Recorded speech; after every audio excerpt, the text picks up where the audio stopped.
이제 오늘부터 우리는 부활하신 예수님께서 제자들을 만나셔서 말씀하시는 내용들을 다루게 되었습니다. 여기 보면은 요한복음 20장 19절 이하에 쭉 대략 이 20장 안에서만 보더라도 6가지의 말씀들이 예수님께서 이 부활하신 뒤에 제자들에게 이야기하고 계셔요. 21장으로 넘어가기 전에만 보더라도 한번 대충 볼까요? 19절에 우리가 읽었듯이 오늘 본문 제목같이 너희에게 평강이 있을지어다 이렇게 얘기하셨어요. 21절에는 또 너희에게 평강이 있을지어다 아버지께서 나를 보내신 것 같이 나도 너희를 보내노라. 그죠? 또 22절에는 성령을 받으라. 23절 너희가 누구의 죄든지 사하면 사하여질 것이요 누구의 죄든지 그대로 두면 그대로 있으리라. 그죠? 예, 또 27절에 내 손가락을 이리 내밀어 내 손을 보고 내 손을 내밀어 내 옆구리에 넣어보라. 그리하여 믿음 없는 자가 되지 말고 믿는 자가 되라. 마지막 6번째 29절 너는 나를 본 거로 믿느냐? 보지 못하고 믿는 자들은 복되도다. 말씀이 하나같이 좀 그죠? 우리가 듣기에도 이제는 말씀이 좀 더 힘이 있고 예수님이 말씀하실 때 그러니까 뭐라고 표현해야 될까요? 우리 사람들이 말할 때 눈에 힘을 주고 얘기한다 그러죠. 우리가 이제 사람끼리 대화할 땐 그러면 안 되고 인자한 얼굴로 해야죠. 그런데 이제 여기서 이제 눈에 힘을 준다는 것은 진리를 선포하실 때 어떤 이제 강한 하나님의 그 메시지를 선포하실 때 그렇게 말씀을 전하시는 것처럼 우리가 말씀들을 느낄 수가 있습니다. 그래서 이 말씀들은 예수님께서 죽음에서 살아나신 후에 부활하셔서 제자들에게 처음으로 하신 말씀들이기 때문에 이 말씀들에서 우리는 특별한 의미를 찾을 수 있습니다. 여러분 생각해 보세요. 우리도 그렇잖아요. 예를 들어서 어떤 사람이 특별한 장소에서 특별한 시간에 하는 말을 우리가 그냥 아무 의미 없이 그렇게 듣지는 않잖아요. 예를 들어 보면 만약에 강복절날 우리나라 대통령이 이런 대국민 연설 가운데서 이런 말을 했다고 칩시다. 저 일본 사람들을 향해 가지고 일본의 사람들을 향해 가지고 너희들 우리나라에 강제 그거 침략한 거 너희들 제대로 사과하고 보상하지 않으면 너희들하고 이제 앞으로 경제적인 교류가 없다. 이런 선언을 했다고 할 때 이 선언을 우리가 그냥 아무 의미 없이 그냥 그렇구나라고 듣지는 않는단 말이에요. 대통령이 거기에다가 어떤 계산과 준비를 하고서 하는 말이잖아요. 이해하시겠죠? 지금도 마찬가지예요. 예수님이 어떤 특별한 상황과 지금 특별한 이 환경 속에서 제자들에게 강력하게 선포하고 있는 말씀이라고요. 십자가상에서 하신 7원과도 같은 말씀. 그죠? 지금 부활하고 난 뒤에 부활하신 예수님께서 제자들에게 이 말씀을 선포하고 있다고요. 그래서 여기에는 예수님이 이 부활하신 예수님께서 주시고자 하는 그 제자들을 향한 강한 어떤 메시지들이 담겨 있다고 우리가 보아야 합니다. 바라기는 이 말씀들을 나누면서 저와 여러분 안에 주님이 주시는 큰 은혜와 소망이 넘쳐나기를 축복합니다. 그 첫 번째 시간으로 이제 너희에게 평강이 있을지어다 라는 말씀입니다. 자, 우리 19절 읽으면서 말씀 시작해 봅시다.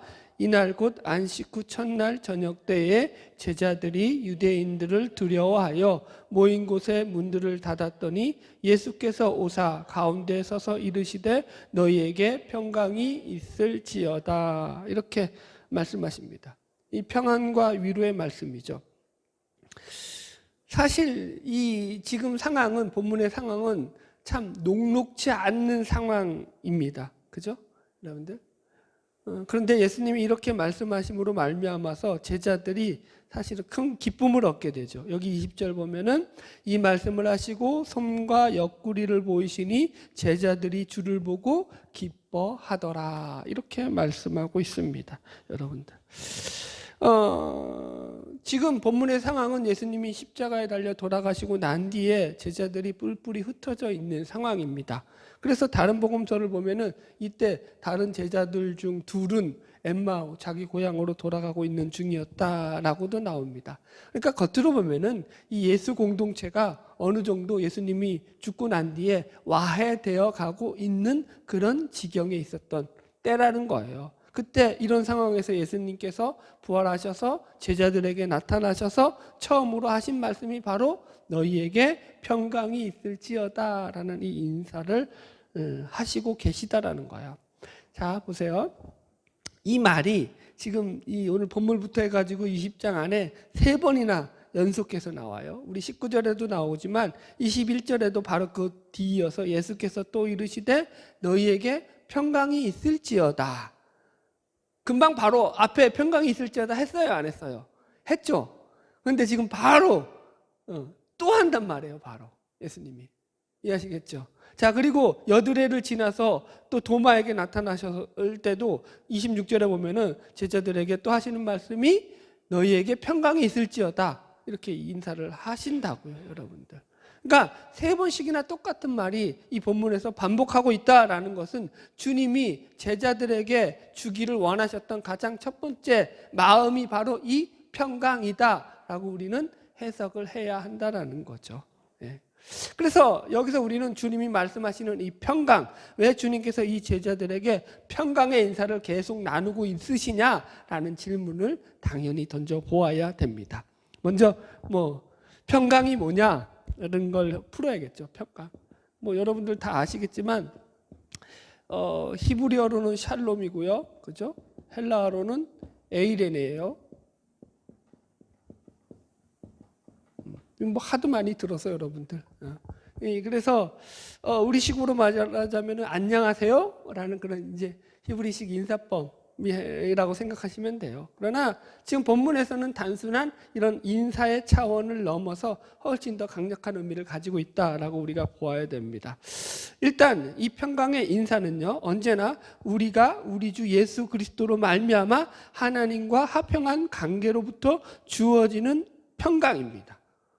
그게 1차적인 포인트예요. 뭐라고, 어디서부터 오는 평강이라고요? 하나님과의 관계 회복으로부터 오는 평강이에요. 그냥 평강이 아니라고요, 여러분들.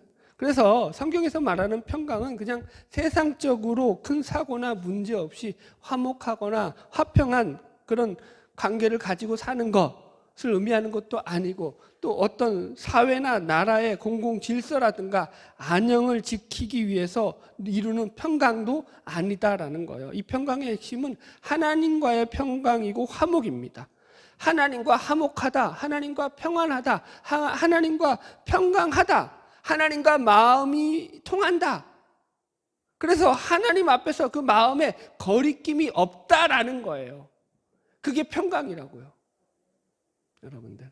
그래서 지금 예수님의 이 평강의 인사는 이런 의미로 보아야 됩니다.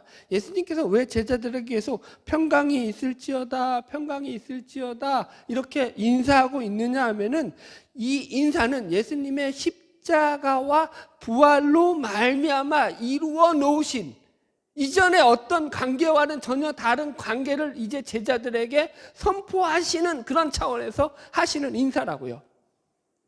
이전에는 예수님께서 이런 말을 잘 안 하셨어요. 자, 기억나는 거 혹시 있으세요? 예수님께서 부활하기 이전에 제자들에게 평안할지어다 인사했던 게 본문에서 여러분들 성경 읽은 쪽에서 갑자기 확 머릿속에 기억나는 그런 구절들이 있나요? 거의 없을 거예요, 여러분들. 여러분들이 성경을 몰라서가 아니라 실제로도 거의 없어요. 여러분, 3군데 나와요, 3군데. 그 3군데도 전부 다 어떤 구냐면은, 예를 들어서 마가복음 5장에 보면은 12의 혈루증 앓는 여인, 이 여인을 예수님께서 고쳐주고는 따라 평안히 가라, 내 믿음대로 될지어다 하면서 했던 이야기가 있고요. 또 누가복음 7장에 보면은 예수님께 향유를 부은 그 죄 지은 여인을 향해서도 내 믿음이 너를 구원하였으니 평안히 가라. 실제로 제자들에게 한 말씀은요, 요한복음 14장에 나오는 예수님의 이제 이 성령님 보혜사를 보내주실 그 약속에 대해서 이제 미래적인 차원에서, 그러니까 그 당시의 평안이 아니라 미래적인 차원에서 이야기할 때 그 평안을 이야기해요. 평안을 내가 너희에게 끼치노니 이렇게 나온다고. 내가 줄 평안은 세상이 주는 것과 같지 아니하노니 하면서. 여러분, 그러니까 복음서를 다 통틀어서도 평안은 몇 번 나온다고요? 고작해야 3번 나온다고요. 제자들을 향해서 평안 얘기하는 건 직접적으로 1번 나온다고요. 그런데 지금 그런 그 귀한 평안이, 그 귀한 평강이 예수님의 입에서 지금 부활하시고 난 뒤에는 연속해서 3번 지금 반복되고 있다고요. 그렇다라는 건 부활 전의 평안과 부활 후의 평안이 좀 다르다라는 거예요. 그 얘기를 우리가 지금 감지해야 된다라고요, 여러분.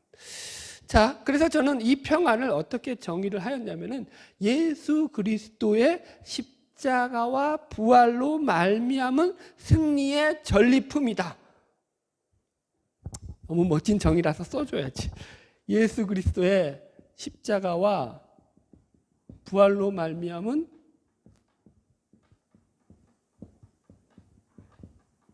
승리의 전리품. 이게 평강이라고요. 이제 설명을 드리겠습니다. 보십시오. 일단 요한복음은 부활하신 예수님을 제자들이 만남으로 해서 이루어지는 그 전체적인 분위기가 기쁨이에요. 그래서 여기 본문 다시 돌아가면은 19절에 예수님께서 제자들을 만나시고, 만나기 전에는 제자들이 어떻게 했다고요? 제자들이 유대인들을 두려워하여 해서 두려움에 떨고 있었다고요. 불안과 공포에 잡혀 있었다고요. 그러다가 예수님을 만나고 예수님께서 너에게 평강이 있을지어다 라는 말을 하시자마자 20절을 읽어볼까요? 시작. 이 말씀을 하시고 손과 옆구리를 보이시니 제자들이 주를 보고 기뻐하더라. 뭐 했다고요? 기뻐했다고요. 기쁨이라고요. 기쁨이 동원되고 있다고요. 그러니까 이게 누가복음하고 비교해보면 사뭇 달라요. 누가복음 24장 가보세요. 본문 접어놓고 누가복음 24장 36절 37절 같이 읽읍시다. 누가복음 24장 시작. 이 말을 할 때에 예수께서 친히 그들 가운데 서서 이르시되 너희에게 평강이 있을지어다 하시니 그들이 놀라고 무서워하여 그 보는 것을 영으로 생각하는지라. 예수께서 이르시되 어찌하여 두려워하며 어찌하여 마음에 의심이 일어나느냐. 그래서 쭉 나오니까 40절 41절 읽읍시다. 시작. 이 말씀을 하시고 손과 발을 보이시나 그들이 너무 기쁨으로 아직도 믿지 못하고 놀랍게 여길 때 이르시되. 여기까지 봅시다. 자 보세요. 누가복음은 예수님의 부활을 보고 어땠다고요? 평강이 있을지어다 하니까 놀라고, 37절에 그들이 놀라고 무서워하여 그것을 보는 것을 영으로 생각했다 이렇게 나온다고요. 그래서 예수님께서 어떡하지 그들에게 이 얘기했다고요? 너희들이 어찌하여 두려워하며 마음에 의심하느냐 라고 얘기했다고요. 41절에 가서야 한참 뒤에 그리고 이제 기뻐하면서도 놀랬다 이렇게 나온다고요. 이해하시겠죠? 누가복음에서는 부활하신 예수님을 보고 그 감정적인 분위기가 기쁨이 아니라고요. 초점이 놀라움과 두려움이었다고, 의심이었다고요. 그게 사실적인 묘사죠. 그런데 요한복음은 그걸 어떻게 표현하고 있다고요?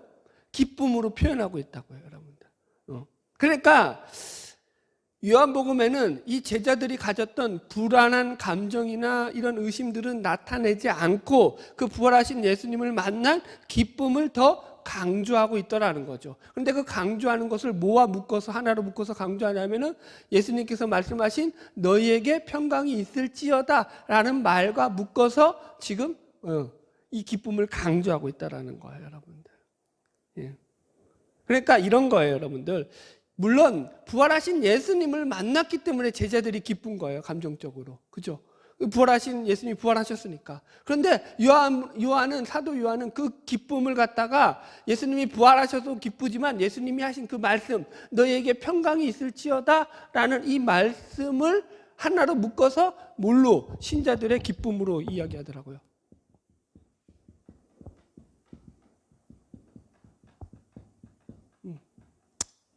자, 여기서 우리가 또 착각하지 말아야 될 것이 있어요. 신앙생활을 할 때 우리가 흔히 품게 되는 감정들이 있어요. 그런데 그걸 같이 신앙의 본질로 착각할 수 있어요. 이 부분은 먼저 제가 지적을 하고 나서 여러분들에게 그 뒤에 것을 연결하겠습니다. 예를 들어서 우리가 어떤 신앙적인 체험을 통해서 하나님께서 때론 우리 신앙에서 큰 위로와 기쁨을 주실 때가 있죠. 그죠? 감정적으로. 예를 들어서 병이 치료받았어요. 기도해서. 엄청 기쁘죠. 그 다음에 기도해서 안 풀리던 문제를 해결받았어요. 기도의 응답을 받았어요. 기쁘죠, 감정적으로. 그런 체험들이 있단 말이에요. 그죠? 신앙에서. 크게 기뻐할 수 있어요. 그리고 그런 체험을 하고 난 뒤에는 우리의 신앙이 어떻게 가냐면, 그래, 하나님이 나한테도 이렇게 역사를 하셔서 나는 하나님께서 나하고 함께 하시면 뭐든지 할 수 있어 하면서 이 기쁨에 찬 승리의 한호성을 부르면서 언제든지 나는 주가 가라면 저 악을 골짜기라도 달려갈 수 있어 라고 간다고요. 그런데 그게 오래 가나요? 그렇게 오래 가지 못한다고요. 그건 얼마 가지 못하고 또 현실에서 또 다른 문제, 현실의 문제에 부딪혀서 거기 속에서 여전히 힘들어하고 그날이 그날인 것처럼 보내는 게 우리 신자의 신앙 현실이라는 거예요, 여러분. 네. 자, 제가 왜 이 문제를 얘기하냐면은, 우리가 신앙생활에서 누리는 은혜와 기쁨이 있지만 그것이 신앙의 전부가 아니다라는 얘기를 드리고 싶어서요. 그것으로 내가 가진 신앙상의 책임과 노력을 게을리하면 안 된다고요. 이해하시겠죠? 하나님이 주시는 은혜를 누렸으면 그걸로 더 열심으로 하나님 앞에 감사하시라고요. 그러나 그것으로 내 신앙의 저걸 삼지 말라고요. 기준을 삼지 말라고요. 그런 거에 흔들리지 마시고, 하나님이 어련히 알아서 좋은 거 안 주시겠어요? 안 주신다 한들 내가 그분의 자녀가 아니겠어요? 여전히 그분의 자녀고 그분이 나를 책임지고 있다고 하면은 여러분 그걸 넘어서야 되는 거죠. 할렐루야. 그래서 지금 이게 먼저 여기서 이 감정적인 것에 걸리지는 말라라는 얘기를 드리는 거예요. 그러면서 불구하고 이제 본문에서 1차적으로 지금 십자가의 예수님의 십자가와 부활로 말미암은 이 제자들이 누리는 큰 기쁨에 대해서는 우리가 또 놓치지 말자라는 거예요. 하나님 우리에게 이런 기쁨을 주셔요. 왜 이 기쁨을 주시느냐? 우리 신앙 현실에서 부딪히는 문제에 대하여서 그것을 이겨낼 수 있는 위로와 힘을 허락해 주시기 위해서. 그래서 이런 체험들이 누구에게나 있죠. 있어야 되고 또. 그래서 하나님이 그런데 그게 크지 않아서 그렇지. 소소하게 나에게 날마다 하나님이 오늘도 나를 한 걸음 나아가게 한 그런 체험들이 있다고요. 여러분. 할렐루야. 그래서 제가 오늘 이 평강을 제 나름대로 오늘은 예수 그리스도의 십자가와 부활로 말미암은 승리의 전리품이라는 차원에서 지금 해석을 했습니다. 자, 요한복음 16장 33절 가보세요. 여러 가지 해석을 가능한데 저는 이렇게 오늘 해석해 드리는 거예요. 요한복음 16장 33절 찾으셨죠? 같이 읽을게요. 시작. 이것을 너희에게 이르는 것은 너희로 내 안에 평안을 누리게 하려 함이라. 세상에서는 너희가 환난을 당하나 담대하라. 내가 세상을 이기었노라. 보세요. 예수님께서 제자들에게 이제 하시는 말씀 가운데 하나가 뭐냐면은, 내가 너희에게 이렇게 하는 것은 너희가 평안을 누리게 하려고 하는 말이다. 그래서 그 평안을 너희에게 누리게 하는 그 뭐죠? 이유, 근거를 어떻게 되냐면은 그것은 내가 세상을 이기었기 때문이라고 한다고요. 예수님의 승리로 말미암은 뭐라고요? 평안, 평강이라고요. 성경에서 말한 평안, 평강, 평안은 다 같은 말이에요. 에이레네 다 한마디예요. 같은 말이에요. 네, 여러분들 이해하시겠죠? 그래서 성경은 이 세상을 이긴 승리로 말미암은 평안을 약속하고 있다고요. 여러분, 성경이 예수 그리스도의 십자가와 부활로 말미암은 승리를 어떻게 묘사하는지 성경식으로 제가 한번 풀어보겠습니다. 먼저 예수님께서 예루살렘 도성을 입성하실 때에, 그죠? 십자가를 지기 위해서 예루살렘 도성을 이제 입성하실 때에 예수님은 어린 나귀 새끼를 타고 입성하셨다고요. 거기서 원래는 뭘 타고 입성해야 되죠? 백마를 타고 입성해야 된다고요. 전쟁, 그러니까 그걸 뭘 의미하냐면은 전쟁을 위해서 군인들이 쳐들어가는 것을 지금 상징하는 거라고요. 이해하시겠죠? 싸우러 가기 위해서 지금 타고 가는 거예요. 말을 타고 가는데 이 싸움이 세상적인 싸움이 아니고 힘과 칼의 싸움이 아니라는 차원에서 뭘 타셨어요? 백마가 아니라 군마가 아니라 어린 나귀 새끼를 타신 거라고요. 또 상징적으로 이것을 보여주기 위해서 어떤 사건이 있었냐면은 이제 예수님께서 붙잡으실 때에 베드로가 예수님을 붙잡으러 왔던 그 대제사장의 종 말고의 길을 베죠, 칼로. 그죠? 그러자 예수님께서 그 말고의 길을 말고에게 도로 붙여주시면서 하신 말씀이 뭐였죠? 베드로에게 뭐라고 했죠? 네 칼을 네 칼집에 꽂아라. 칼을 가지고 흥한 자는 칼을 가지고 망할 거다. 그러셨다고요. 그러니까 예수님의 싸움은 칼의 싸움이 아니라는 얘기한다고요. 로마와 같이 힘과 그 전쟁을 통해서 상대를 점령하고 차지하는 그런 싸움이 아닌 것의 상징으로 예수님은 계속 이렇게 싸움을 하시는데 그런 싸움은 아니다라고 성경은 풀어간다고요. 그 싸움은 무슨 싸움이라고요? 영적인 싸움이라고요. 십자가에서 우리의 죄와 허물을 위해서 죽으셔야 하는 싸움이라고요. 그래서 죄와 사망 권세를 부수고 이기는 싸움이었다 이렇게 얘기한다고요. 성경은. 이해하시겠죠? 그 싸움을 예수님이 지금 하고 계시는 거예요. 그래서 예수님은 누구보다 치열하게도 십자가 위에서 그 영적 싸움을 싸우셔야 했고, 그래서 그 최후 승리의 그 표로서 예수님은 죽음으로 끝난 것이 아니라 3일 만에 다시 부활하심으로 최후의 영원한 승리자가 되셨음을 성경에서 선포하게, 제자들로 선포하게 하셨죠. 그래서 지금 이거예요. 제일 처음에 예수님께서 딱 부활하셔서 제자들에게 그 승리의 전리품으로 내민 게 바로 평강이다라는 거예요. 제 말은. 저는 그렇게 지금 성경을 풀었다고요, 여러분들. 이 평강은 그러므로 예수 그리스도의 승리로 말미암아 얻어진 결과라고요. 영적인 싸움에서 승리로. 그래서 이 싸움은 우리에게도 동일하게 주어지고 또 이 승리는 우리에게도 동일하게 주어진다고요. 마치 이와 같죠. 로마가 점령한 그 땅은 로마 시민이 가서 거기서 뭐예요? 대장 노릇을 할 수 있는 거예요. 원래는 자기 땅이 아니었는데 로마가 가서 전쟁에서 그 땅을 차지했어요. 승리했어요. 그럼 그 땅을 로마 시민이 가서 거기서 뭐가 되는 거예요? 1등 시민이 된다고요. 우리도 똑같다고요. 예수 그리스도가 먼저 승리하셨기 때문에 예수 그리스도께서 승리한 그 승리의 그 기쁨을 가지고 우리는 평강을 누리는 자들로서 이 땅을 살아가게 되더라는 것입니다. 할렐루야. 여러분, 우리는 원래 그런 자들이 아니었죠. 원래 하나님과 화목한 자들이 아니었죠. 원수지간이었죠. 하나님과 전쟁하는 사이였죠. 하나님을 대적하는 자들이었고 하나님을 모르는 자들이었어요. 그런데 예수 그리스도께서 십자가와 부활로 말미암아 우리의 전 생애를 통해서, 아니 이제는 전 생애를 넘어서 영원한 생애에 우리에게 하나님이 주시는 그 놀라운 평안을 허락해 주신 줄로 믿습니다. 그래서 사도 바울은 로마서에서 이 평안을 이렇게 기록하고 있어요. 로마서 5장 1절. 그러므로 우리가 믿음으로 의롭다 하심을 받았으니 우리 주 예수 그리스도로 말미암아 하나님과 더불어 화평을 누리자.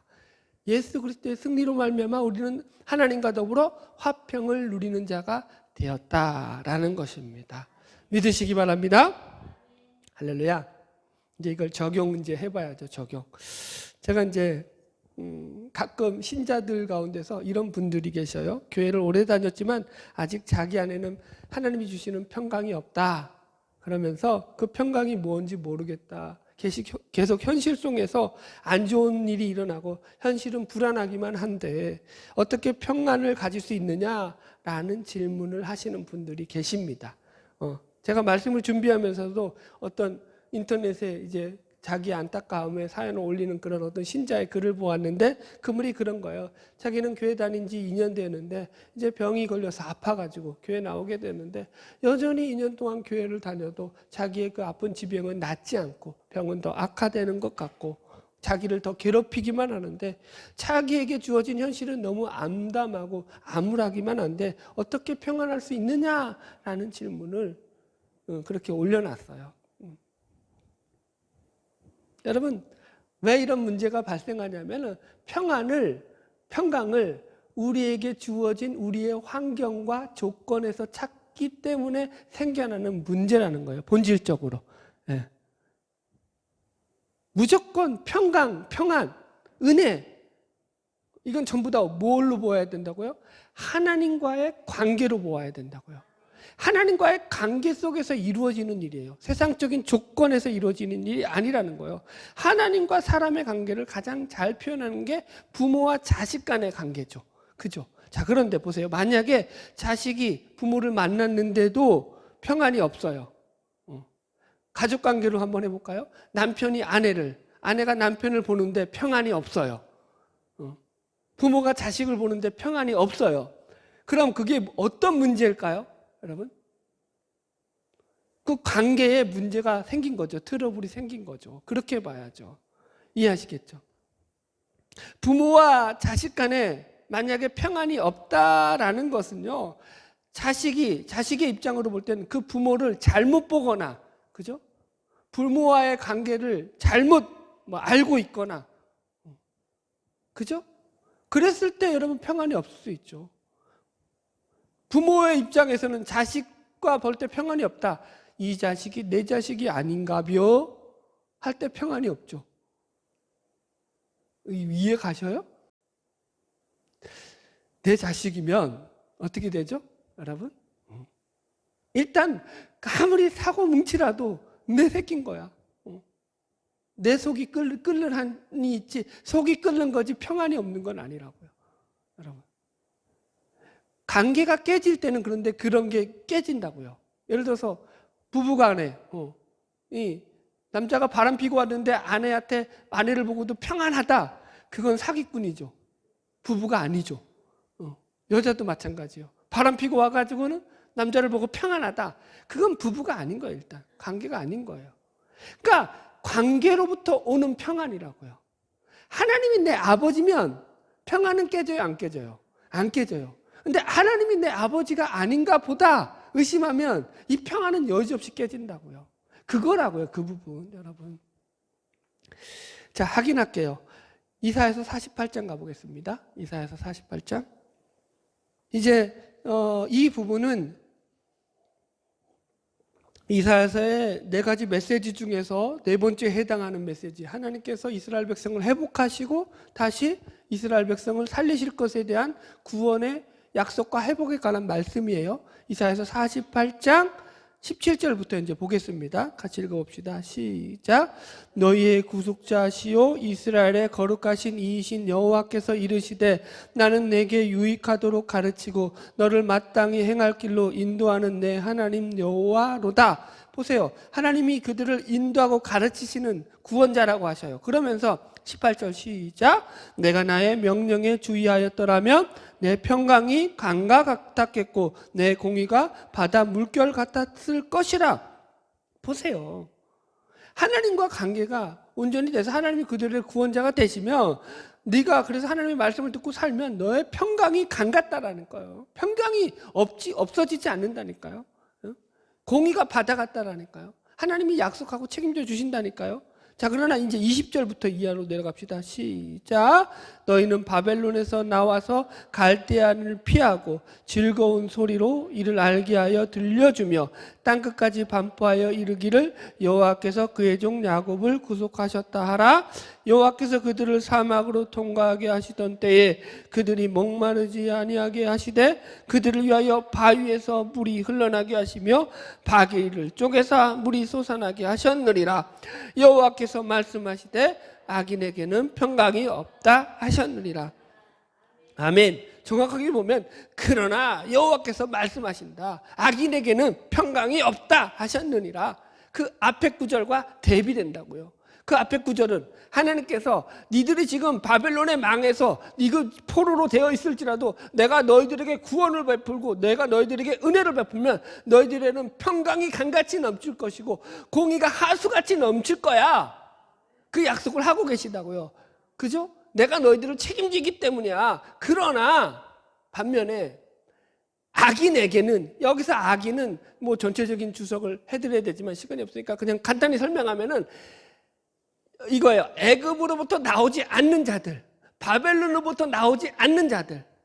그걸 직역하면 그렇고 좀 더 이제 의역을 하자면은 그러니까 애굽의 그 풍토에 빠져 사는 자들, 바벨론의 그 세력에 융합해서 사는 자들, 하나님의 말씀을 따르지 않고 세상의 가치와 목적을 따르는 자들이 악인이라고요. 이들에게는 평강이 있다 없다? 없다고요.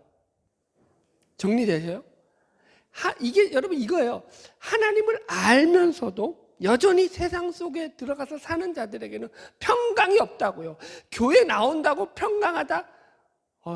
또 욱할 뻔했어요. 그거 아니라고요. 내가 교회 나와서 예배 드리는 거 너무 고맙고 감사하죠. 그런데 그게 모든 게 뭐가 이루어져야 된다고요? 그분과의 관계가 이루어져야 되는 거예요. 그분과 이게 없으면, 커뮤니케이션이 없으면 평강은 없어요. 어디를 찾아봐도 없어요.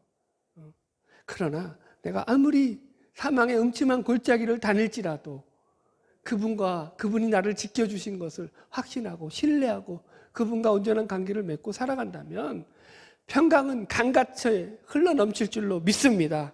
아멘. 내 안에 보세요.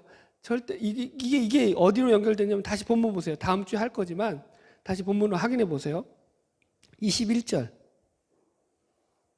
요한복음 20장 21절 같이 읽읍시다. 시작. 예수께서 또 이르시되 너희에게 평강이 있을지어다. 아버지께서 나를 보내신 것 같이 나도 너희를 보내노라. 평강에 대한 약속을 하시면서, 이야기를 하시면서 예수님이 그 뒤에 하시는 말씀이 아버지께서 나를 보내신 것 같이 나도 너희를 보낸다라고 한다고요. 뭘 가지고? 평강을 가지고. 우리에게 평강이 없는데 세상에 나가서 복음을 전하는 것은 말도 안 된다라는 거예요. 우리가 세상에 나가서 전하는 복음은 뭐라고요? 예수 그리스도께서 십자가 부활로 승리하신 그 평강, 승리의 전리품인 그 평강을 가지고 나가서 전하는 거라고요. 내 안에 평강이 없는데 세상에서 평강을 얘기한다? 아니라고요. 그건 세상의 평화죠. 세상의 타협이고 세상의 화목이죠. 하나님이 주시는 평안은 아니라고요. 내 안에 그 평안이 없으면 세상에서 복음을 전할 수가 없는 거예요. 복음을 전하는 것은 나가서 예수를 믿어라. 물론 1차적으로 맞죠. 그러나 그것보다 더 중요한 것은 예수가 주신 평안이 내 안에 있는 게 1차적인 복음 전파라고요. 그거 없이 여러분 나가면 세상과 똑같이 싸운다고요. 여러분 칼 가지고 싸워서 이기려고 하고 창 가지고 싸워서 이기려고 하고 자존심 싸움하고 그죠? 자기 자랑 가지고 싸우려고 하고 그러다가 상처받고 그런다고요. 그러지 말라고요. 그러지 않을 방법은 딱 하나밖에 없죠. 우리 안에 하나님이 주시는 더 큰 놀라운 평강, 평안이 넘쳐나는 것밖에 없다고요. 아멘. 할렐루야.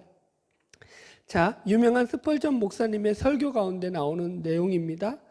저는 너무나도 지독한 영적 침륜의 상태로 인해서 많은 고통과 두려움을 겪고 있기 때문에 여러분들 중에는 제가 처한 그러한 극도의 처절함을 겪는 사람이 하나도 없기를 바랍니다. 가장 위대한 설교가 중에 역사상, 그죠? 기독교 역사상 가장 위대한 설교가 중에 한 명이었던 분이 그 사람의 글에서 평상시 그가 가졌던 생각을 이렇게 기록했다고요. 자기는 늘 영적 침륜의 상태로 말미암아서 많은 고통과 두려움을 겪고 있었다라는 거예요. 늘. 이걸 놓치지 말라고요. 여러분들. 신앙이라는 게 여러분 그렇습니다.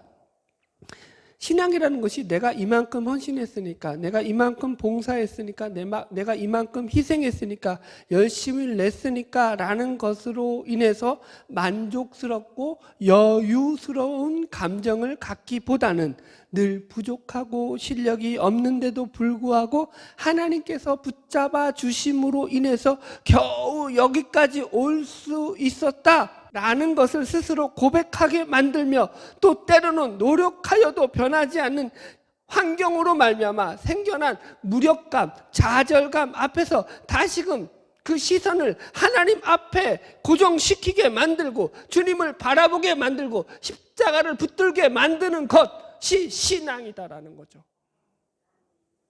제가 보는 신앙은 정확히 그렇습니다. 그래서 저는 신앙의 가장 굵은 핵심을 내가 살아가는 현실과 환경이 아니요, 그 위에서 하나님이 어떻게 역사하고 있느냐가 신앙이라고 봅니다. 제가 맨날 환경을 무시하니까 여러분들이 또 환경 무시론자로 착각할 수 있는데 그건 아니에요. 환경이 너무 중요합니다. 여러분 좋은 환경 만드세요. 신앙을 좋은 환경을 만들어야 돼요. 내가 예수를 잘 믿는 환경을 만들 수 있는 환경이 나에게 가능하다면 무조건 그런 환경을 만들라고요. 최대한적으로 내 신앙이 내가 하나님 앞으로 가까이 갈 수 있는, 하나님을 기쁘시게 할 수 있는 내가 노력을 해서 그런 환경을 만들 수 있다면 반드시 그런 환경을 만들어야 돼요. 환경을 무시할 수가 없어요. 여러분, 내가 환경이 지독히 힘든데 거기서 주를 찾는 건 정말로 힘들다고요. 그래서 뭐라고 했죠? 나를 부하게도 마시고 가난하게도 마시고, 그거라고요. 그래서 하나님 앞에 늘 기도하세요. 하나님, 내가 하나님을 찾기에 가장 좋은 환경으로 나를 이끌어 주시옵소서. 얼마나 중요합니까? 환경이 중요하지 않다라는 건 아니에요. 그리고 나서 여러분 어떻게 하라고요? 그럼에도 불구하고 아직 환경이 나의 신앙에 장애가 되고 문제가 되고 어려움이 되면 어떻게 하라고요? 그때는 신앙으로 뛰어넘으라고요. 하나님을 아는 지식으로 이기라고요. 하나님이 그 환경보다 더 크다라는 걸 믿으시라고요. 여러분, 그게 신앙이라는 거예요. 하나님이 누구시냐를 모르면 어떤 문제가 생기냐면은 이런 거예요. 신명기 8장에 나오듯이 사람이 떡으로만 살 것이 아니요 하나님의 입으로 나오는 말씀으로 살 것이다를 놓치게 됩니다. 모든 것이 하나님으로부터 온다라는 것을 놓치게 됩니다. 예를 들어서 그래서 어떤 결과가 오냐? 사람이 힘들고 고달파지면 내 인생이 왜 이렇게 고달픈가라고 뭘 하게 되죠? 자포자기하라고 할까요? 그런 쪽으로 간다고요. 또 반대로 인생이 잘 나가게 되면은 사업이 잘 되고 일이 잘 풀리면 하나님은 있어도 그만 없어도 그만인 존재로 전락하고 맙니다. 하나님을 안 찾는다고요. 하나님은 그저 내가 위급할 때만 잠시 SOS를 치는 어떤 그 정도의 신급으로 전락하고 말죠. 그래서 여러분들, 하나님을 놓치면 안 돼요. 왜 사람들이 그런데도 정신을 못 차리느냐? 하나님을 외면한다고 해서 하나님이 그들에게 비인격적으로 들어가셔서 뒤통수를 때리지 않기 때문이라고요. 하나님이 길이 참으시기 때문이라고요. 내가 하나님을 몇 시에 했더니 지진이 나서 내 집이 폭삭 가라앉게 하시더라. 내가 산 주식이 하루아침에 상폐당해서 폭삭 망하게 하시더라. 그렇게 안 가신다고요. 여러분, 그래서 하나님이 도대체 무엇을 하시는지, 내가 하나님을 이렇게 예를 들어 이런 거예요. 주일날 예배를 한번 하여튼간 회사에서 등산 모임이 있어서 주일을 한번 빼먹었어. 그래 찜찜하잖아. 그래서 산에 올라가다가 이게 다리를 뚝 삐었어. 그래놓고 이제 아이고 하나님 주일 빼져보니까 하나님께서 나 이렇게 사고 나게 하셨다. 그래가지고 주일을 지키면 다행인데 아유 왜 재수없게 또 거기를 다리를 다쳐? 그리고 그런다고요. 찜찜하면 그건 신자야. 이해하시겠어요? 찜찜해야 되는 거예요. 그런데 여러분, 하나님을 떠나도 멀쩡하게 잘 사니까 이렇게 살아도 괜찮은가 보다 하면서 착각을 한다고요. 그런데 그게 가장 큰 심판이고 저주라고요. 여러분, 어떤 심판이고 저주죠? 로마서 1장 28절 보겠습니다. 로마서 1장 28절. 로마서 1장 28절 찾으셨죠? 같이 읽읍시다. 시작. 또한 그들이 마음에 하나님 두기를 싫어하며 하나님께서 그들을 그 상실한 마음대로 내버려 두사 합당하지 못한 일을 하게 하셨으니. 아멘. 그 뒤에 말은 안 읽겠습니다. 지저분해서. 이걸 갖다가 내어버려 두심의 심판이라고 한다고요. 하나님이 그냥 내어버려 두신다고요. 간섭 안 하신다고요. 하는 일마다 맨날 실패하는 것이 저주가 아니라 저주는 하나님께서 그냥 내버려 두시는 거예요. 그래서 지가 사는 대로 그냥 그 모습대로 사는 게 저주라고요. 하나님의 자녀는 하나님께서 그냥 내버려 두시지 않아요. 여러분들도 자식을 키워보셨겠지만 자식들이 잘못을 하는데 부모가 그냥 내버려 두는 부모는 없죠. 너 이놈의 새끼, 응? 너 자꾸 그딴 식으로 하면 내가 가만히 안 둔다? 이렇게 협박을 하더라도 그 자식이 잘못된 길로 가지 않도록 바로 잡는 거죠. 제가 아들 넷을 키우면서 참 고마운 게 많은 사람입니다. 하나만 예를 들자면 우리 자식들이 어릴 때 저한테 많이 혼날 때가 있었습니다. 지금도 어린애들을 혼나고요. 아직 어리니까 잘못된 것을 바로 잡아야 해서 엄하게 혼날 때가 있습니다. 그러면 혼날 때는 눈물을 뚝뚝 흘리면서 울면서 그러는 것이 제 속도 너무 상하고 안쓰러운데 하루만 지나면 또 언제 그랬냐는 것처럼 아빠한테 와가지고 안겨가지고 헤헤 웃으면서 즐거워하던 모습들이 아직도 제 눈에 선합니다. 참 고맙죠, 여러분. 부모로서 자식은 천사와 같고 뭐 말로 표현할 수 없는 기쁨이고 축복이고 선물 아닙니까? 여러분, 자식을 혼냈다고 해서 그 자식이 죽어라 하는 부모는 없는 거죠. 여러분, 하나님이 우리에게 주시는 것도 마찬가지라는 거예요. 평강은 그런 차원에서 이해하시라고요. 하나님과 맺은 관계 속에서 이해하시라고요. 하나님이 우리를 등짝 한번 때렸다고 해서 등 돌리면 하나님이 어떻게 하시겠어요? 하나님이 어찌할 줄 몰라 하시겠죠. 그거예요, 지금 여러분들. 여러분, 신자의 신앙은 늘 자기가 하나님과 어떻게 올바른 관계를 맺고 살아가느냐에 있다라는 걸 확인하십니다. 저 부모가 내 부모가 맞나? 이러지 말라라는 거예요. 정말 하나님이 맞나? 이러지 말라고요. 여러분, 하나님 맞으시다고요. 여러분, 말씀을 정리하겠습니다. 우리가 현실 속에서 뭐 지금 제자들도 마찬가지죠. 채워지지 않는 그 문제들 때문에 불안해하고 두려워하고 있습니다. 왜 우리의 현실에서 불안함이 없고 두려움이 없고 답답함이 없겠습니까? 많은 여러분, 성경은 참으로 독특하게도 신자란 하나님이 그 환경과 조건을 넘어서서 주시는 큰 위로와 평강이 있고 그것을 가지고 세상을 넉넉히 이기는 자들이다라고 정의를 내리고 있더라는 거죠.